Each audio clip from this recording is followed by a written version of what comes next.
Good afternoon, and here is the news update on Today 95.1 FM. I am Ifeemi Andrew. The Senate has passed the 2020-2022 medium-term framework and fiscal strategy paper. The lawmakers passed the planning documents following a debate that lasted about 2 hours on the floor of the Senate. With the passage of the document, the Senate now awaits the presentation of the 2020 budget from the executive. The presidency had yesterday hinted that the 2020 appropriation bill will be presented next week by President Muhammadu Buhari. An acting managing director of the Niger Delta Development Commission, Lele Jima Akwagaga, has expressed commitment to developing the Niger Delta through investments in agriculture. Akwagaga said this during a stakeholders meeting at the Livelihood Improvement Family Enterprise Life End Project held in Port Harcourt. The acting MD of NDDC, who is represented by the Director of Special Duties in NDDC, Nosa Agbogiasede, said the program supports the agricultural policy of the federal government to create a framework for unemployed youths and women in rural areas. On his part, NDDC's Director of Agriculture and Fisheries, George Ero, said the project has a 12-year plan to be implemented in 2 phases of 6 years each, adding that areas of commodities including cocoa, rice, plantain, oil palm, cassava in all the 9 Niger Delta states would be considered. Our correspondent reports that the agricultural program, which is being funded by International Fund for Agricultural Development, will receive counterpart funding from the federal government, the NDDC, and the Niger Delta states.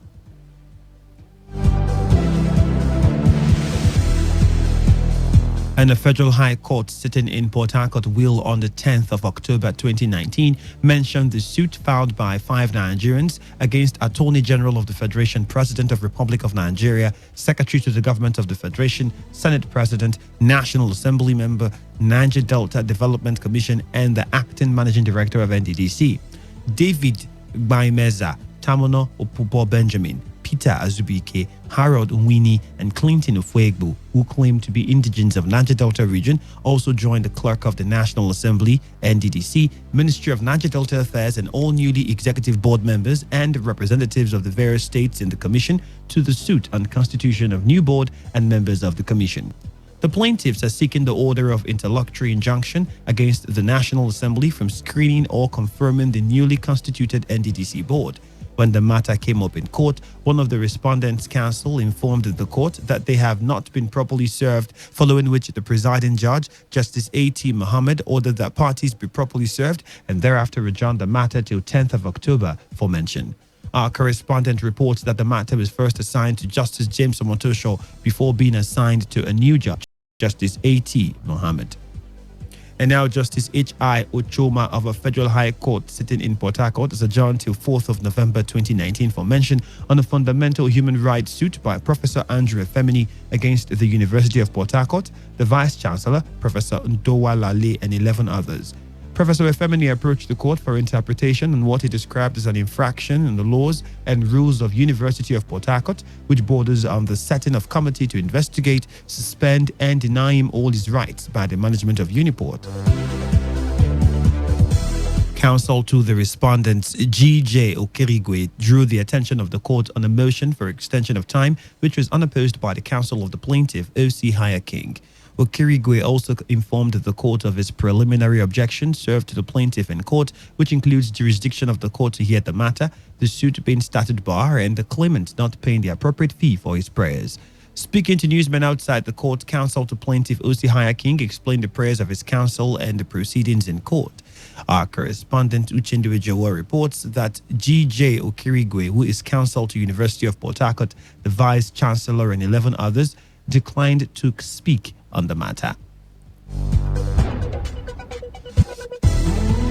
And on the foreign scene, North Korea has confirmed its test fired a new type of ballistic missile, a significant escalation from the short-range test it has conducted since May. The missile, which was able to carry a nuclear weapon, was the North's 11th test this year. But this one, fired from a platform at sea, was capable of being launched from a submarine. Being submarine capable is important as it means North Korea could launch missiles far outside its territory. According to South Korean officials, the missile flew about 450 kilometers and reached an altitude of 910 kilometers before landing in the sea. That means the missile flew twice as high as the International Space Station, but previous North Korean tests have gone higher. And that's it on the news update for the hour. Thank you for your time and Bye-bye for now. This is Today 95.1 FM, Port Harcourt, voice of the people. This is Today 95.1 FM.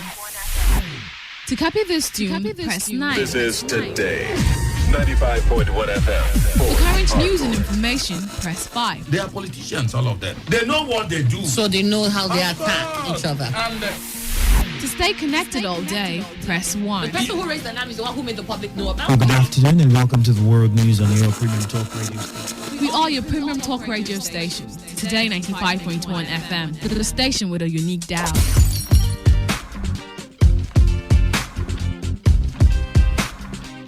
For all your adverts, announcements, jingles, church messages, you can trust Today FM production team. We deliver nothing but quality production. Hit us up on these numbers: 0803-534-6531 or 0803-209-5049. 0803-209-5049. Everything we touch, we give it a voice.